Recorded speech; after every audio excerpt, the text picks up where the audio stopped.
বসন্তের সাথে মিল রেখে হলুদ তোলবার মধ্যে একটা গভীর সম্পর্ক আছে। কেন জানেন? তার আগে সকলে হরে কৃষ্ণ বলুন। এবার বলি, হলুদ জমির সোনালি রং, বসন্তের মিষ্টি হাওয়া আর এই রুফ গার্ডেনের থেকে নিজের হাতে হলুদ তোলবার আনন্দটা কিন্তু অনেকটা বেশি।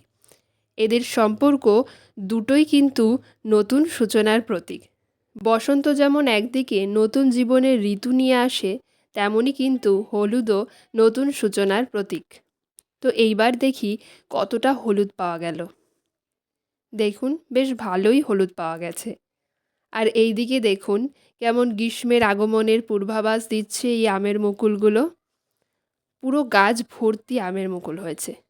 পূর্বাভাস দিচ্ছে আমের মুকুল। নতুন স্বাদের প্রতীক্ষায় থাকতে হবে এই গাছের দিকে তাকিয়ে। আর কিছু পালংও এখানে বোনা হয়েছিল, তো এগুলো আজই হারভেস্টিং করে ফেলবো।